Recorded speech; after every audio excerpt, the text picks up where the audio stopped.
차임 또는 보증금이 임차 건물에 관한 조세, 공과금, 그 밖의 부담이나 증감 등에 의한 경제사정의 변동으로 인하여 상당하지 아니하게 된 경우에는 당사자는 장래의 차임 또는 보증금에 대하여 증감을 청구할 수 있다.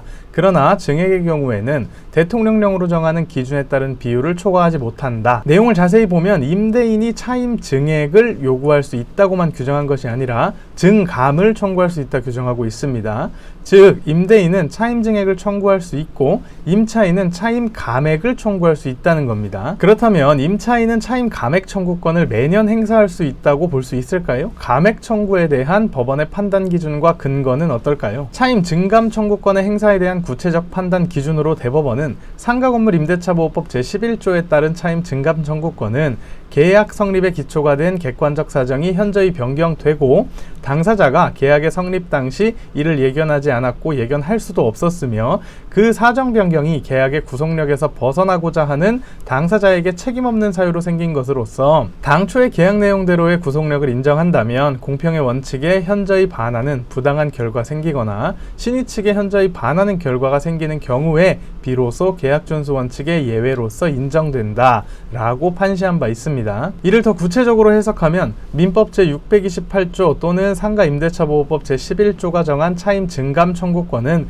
계속적 채권관계인 임대차의 특성상 계약관계가 지속되는 동안 경제사정 등의 변경으로 당초 약정하였던 내용이 현실과 동떨어지게 되는 결과, 즉 기존 약정 내용을 고수하는 것이 정의와 형평에 어긋나는 경우 변경된 사정에 맞게 계약 내용을 수정하는 것을 허용하는 이른바 사정 변경의 원칙을 입법화한 것입니다. 따라서 차임 감액 청구권이 인정되기 위해서는 임대료를 약정한 후 공과부담의 증감 등 경제사정이 변경되어야 하고 이러한 변동된 경제사정에 비추어 종래의 임대료가 상당하지 않게 되어야 하며 당사자들의 확정적인 의사의 합치로 체결된 계약, 특히 장래 이행을 예정하는 계약은 그 자체가 계약의 성립시와 이행시 사이에 발생하는 일정한 사정 변경의 위험을 당사자들에게 배분하는 것이므로 그러한 당사자들의 사적 자치로 체결된 계약 내용을 변경하는 것은 예외적인 경우로 한정되어야 할 필요가 있는 점과 사정 변경의 원칙을 입법화한 규정의 입법 취지 등에 비추어 경제사정 변동은 임대료 약정 시